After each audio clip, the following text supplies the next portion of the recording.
என் நெஞ்சில் குடியிருக்கும்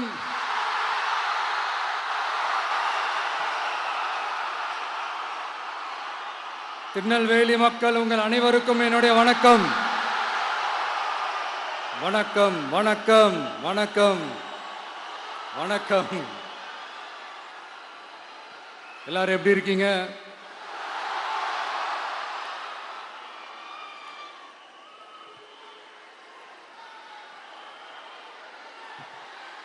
உங்க மகன், உங்க அண்ணன், உங்க தம்பி, உங்க தோழன், உங்க நண்பன், உங்க விஜய்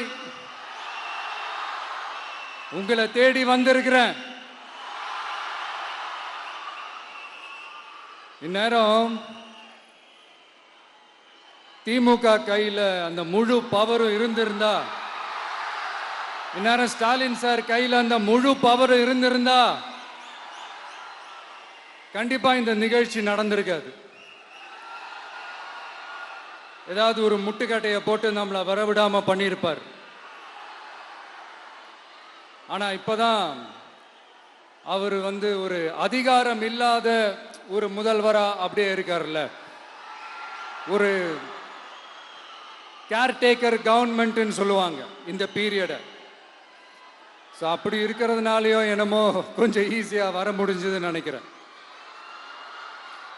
அது மாதிரி இந்த திமுக கவர்மெண்ட் நமக்கு எவ்வளவு பிரச்சனைகள், எவ்வளவு நெருக்கடிகள், எவ்வளவு அவதூறுகள், அவங்களையும் தாண்டி இன்னும் சில பேர் இன்னும் நிறைய அவதூறுகள் எல்லாமே பரப்புனாங்க.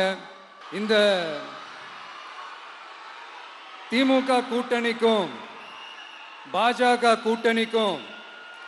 கூட்டணியுமே இவங்க ரெண்டு பேருமே வெளியில வேணா தனித்தனியா இருப்பாங்க, ஆனா உள்ளுக்குள்ள இவங்க ரெண்டு பேருமே ஒண்ணுதான்.